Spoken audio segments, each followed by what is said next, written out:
Hello বন্ধুরা, আশা করছি সবাই ভালো আছো। আমিও ভালো আছি। তা দেখো এখন রাত 9টা বাজে। তা আমি এখন রাতের রান্না করতে নিচে নেমেছি।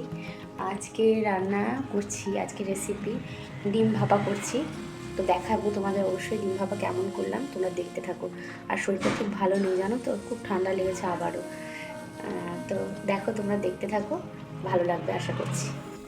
তা বন্ধুরা দেখবে ঠান্ডা লাগলে না, দেখবে গরম ভাতে বেশ ঝাল ঝাল খাবার খেতে খুব ভালো লাগে। আর রাতে তো ভাত খেতে ইচ্ছাই করে না, তবুও দেখবে ভাত যখন করা হয় তখন গরম গরম ভাত খেতে ভালো লাগে। আর এইসব রান্না খেলে ভালো লাগে বেশ, গরম ভাতে ভাপা দিয়ে ভাত খেলে তো বেশ ভালোই লাগে।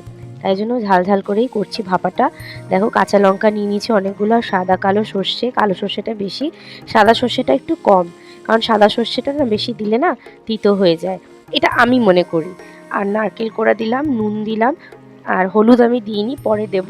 পরিমাণ মতো নুন দিয়ে পেস্ট করে নিলাম। আর ডিমটাকে সেদ্ধ করে রেখেছিলাম, আর সেই ডিমটা হলুদ মাখিয়ে রাখলাম। আর দুটো ডিম না ভেঙে গিয়েছিল, সেদ্ধ করতে দিয়েছি যখন তখনই ফেটে গেছে, ওই জন্য দুটো ডিমের অমলেট করে নিয়েছি।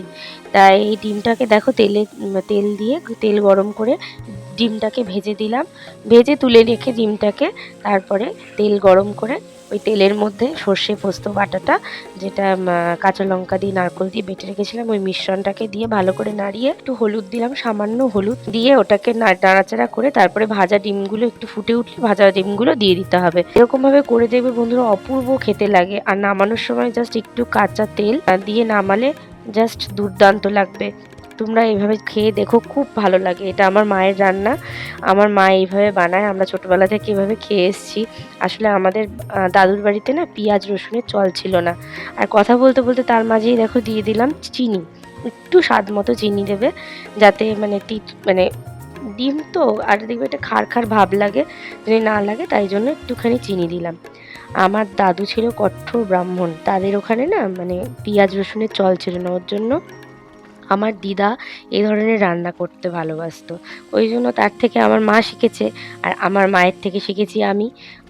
এইভাবেই আমাদের শেখা। আরও কিছু কিছু নতুন নতুন রান্না আছে আমার জানা, কিছু কিছু রান্না যেগুলো তোমাদের সাথে অবশ্যই শেয়ার করব।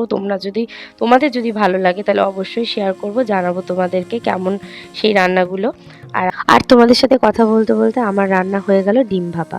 তোমাদের যদি ভালো লাগে বন্ধুরা তাহলে অবশ্যই লাইক শেয়ার কমেন্ট করো, আর রেসিপিটা সবার সাথে শেয়ার করো।